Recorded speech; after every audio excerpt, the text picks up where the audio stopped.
Our Washington executive editor Al Hunt is here with his insight. So, Al, what's your take? And do you think Rick Perry was carrying his gun as he typically does? No, he's a gunslinger. He likes to take on people. Look, this debate was very clear. There are three tiers now. Rick Santorum, Herman Cain, and Newt Gingrich were irrelevant. You didn't even know they were on the stage at the end of an hour and 40 minutes. There's a second tier of Bachmann and Paul and Huntsman, who are not quite irrelevant, but clearly are in that decided second tier. And it's Romney and Perry. Both got what they wanted out of last night's debate. Rick Perry is being criticized by some of the establishment press and some Democrats for Social Security, supposedly a Ponzi scheme and the like. He got exactly what he wanted. He played to his base.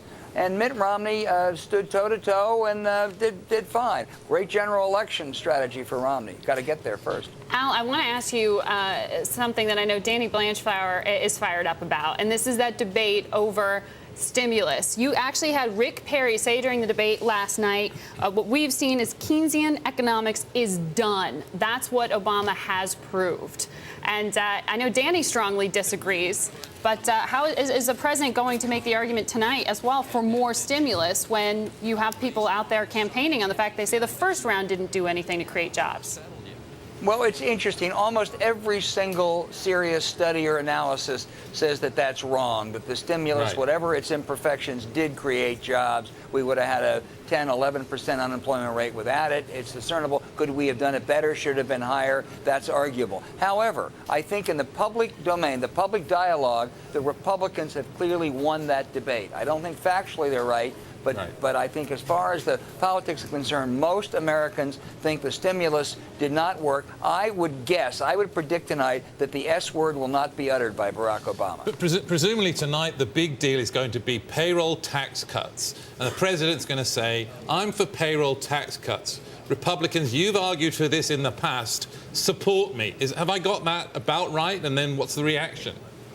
You do, Danny. I think that's the one part of the president's package that will be very hard for Republicans to oppose because they say they are against any tax increases. Right. You can't say you're against any tax increases unless it's for the middle class and proposed by Barack Obama. So I think that's the one part that likely will go through. The difficulty, and I will yield to your expertise on this is just a continuation of what is. So it's not an added stimulus. It's not an added help. It's just preventing some kind of drag. Right. The thought that I had would exactly agree with that. The one thought is the surprise he might bring would be something bigger than that. Not just a renewal, but a renewal and more tax cuts. Al, should we be gauging our expectations? I think he'll do that. It will be a little bigger.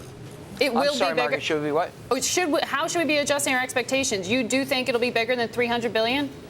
Or the tax cuts might be more substantial? Yeah, it'll be a little north of that, and I think it'll be a little bit bigger than the simple 2% extension. I don't think these are going to be, seismic shifts, but I think they'll be a little bit bigger, Right. All right. I got to quickly go to break. Al, I'll see you in D.C. later today.